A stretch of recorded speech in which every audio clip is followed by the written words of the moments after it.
ನಮಸ್ಕಾರ ವೀಕ್ಷಕರೇ, ನಾನು ನಿಮ್ಮ ಯಶಸ್ವಿನಿ. ನೀವು ನೋಡ್ತಾ ಇದ್ದೀರಾ ರಾಜ್ಯೋದ್ಯ ನ್ಯೂಸ್. ಇನ್ನು ಮುಂದೆ ಆಂಬ್ಯುಲೆನ್ಸ್ಗಳು, ಅಗ್ನಿಶಾಮಕ ವಾಹನಗಳು ಸೇರಿದಂತೆ ತುರ್ತು ವಾಹನಗಳಿಗೆ ದಾರಿ ಮಾಡಿಕೊಡದಿದ್ದರೆ ಬರೋಬ್ಬರಿ 10,000 ರೂಪಾಯಿ ದಂಡ ಬೀಳಲಿದೆ. ಇದು ಗುರುಗ್ರಾಮ ಟ್ರಾಫಿಕ್ ಪೊಲೀಸರು ಕೈಗೊಂಡ ನಿಯಮವಾಗಿದ್ದು, ಇನ್ನು ಮುಂದೆ ಯಾವುದೇ ತುರ್ತು ವಾಹನಗಳಿಗೆ ದಾರಿ ಕೊಡದೆ ಅಡ್ಡಾದಿಡ್ಡಿ ಗಾಡಿ ಓಡಿಸಿದರೆ ಅಂತಹವರು 10,000 ರೂಪಾಯಿ ದಂಡ ಕಟ್ಟಲು ಸಿದ್ಧರಾಗಿ.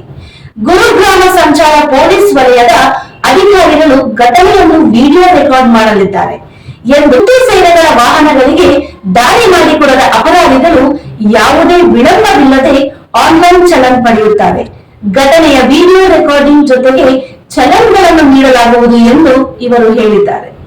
ಮೋಟಾರ್ ವಾಹನಗಳ ಕಾಯ್ದೆಯ ಸೆಕ್ಷನ್ 194 ಅಡಿಯಲ್ಲಿ ಅಪರಾಧಕ್ಕೆ ಚಲನ್ ಮೊತ್ತ 10,000 ರೂಪಾಯಿ ದಂಡ.